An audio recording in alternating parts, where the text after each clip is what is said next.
एक बच्चे के माता-पिता बन जाना बहुत आसान है, मगर एक श्रेष्ठ और सुसंस्कारी संतान के माता-पिता होने का गौरव प्राप्त करना बहुत सौभाग्य की बात है। श्रेष्ठ और सुसंस्कारी संतानें ऐसे ही जन्म नहीं ले लिया करती, बल्कि उनका निर्माण किया जाता है। कहाँ किया जाता है? माँ के गर्भ में। उन्हें गढ़ा जाता है माँ के द्वारा, जब शिशु माँ के गर्भ में होता है, क्योंकि यही वो समय है जब माँ बच्चे को चाहे जैसा आकार और संस्कार दे सकती है।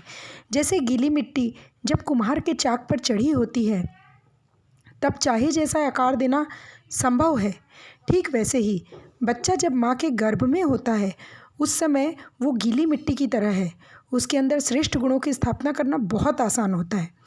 ये वो समय है जब शिशु की प्रोग्रामिंग की जाती है, उसके ब्रेन की प्रोग्रामिंग की जाती है, जिसमें डिलीट का कोई ऑप्शन नहीं होता। जैसे कंप्यूटर के सॉफ्टवेयर में डिलीट का ऑप्शन होता है, लेकिन एक बार यदि गर्भस्थ शिशु की ब्रेन की प्रोग्रामिंग हो गई तो उसमें डिलीट का ऑप्शन नहीं होता। कारण इस समय शिशु सोल कॉन्शियस होता है और उसका सब कॉन्शियस माइंड जो होता है वो सबसे ज़्यादा एक्टिव और पावरफुल होता है। इसलिए इस समय उसकी रिसेप्टिविटी भी बहुत हाई होती है और इस समय जो बातें बच्चे को सिखाई जाएगी वो उसकी लॉन्ग टर्म मेमोरी में चली जाएगी। और वैसे भी यदि कोई गुण और कोई बात हमारे सबकॉन्शियस माइंड में चली जाती है तो वो हमारी आदत और संस्कार में आ जाती है। और इस समय तो गर्भस्थ शिशु का पूरा सबकॉन्शियस माइंड ही काम करता है। इसलिए इस समय हम बच्चे में जैसे चाहे वैसे गुण, जैसे चाहे वैसे संस्कारों की स्थापना कर सकते हैं। कहते हैं ना कि mother is the genetic engineer of the child.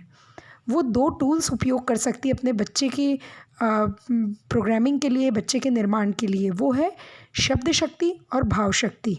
मतलब माँ जैसे शब्दों का उपयोग करती है और जिस तरह के उसके इमोशंस होते हैं, जैसे भाव होते हैं, बच्चे के अंदर वैसे ही गुण डेवलप होते चले जाते हैं। जैसे स्वस्थ शरीर के निर्माण में संतुलित अन्न और जल बहुत महत्वपूर्ण है, वैसे ही स्वस्थ मन के निर्माण में संतुलित विचार एवं संतुलित भावनाएं, पवित्र भावनाएं बहुत इम्पॉर्टेंट होती है।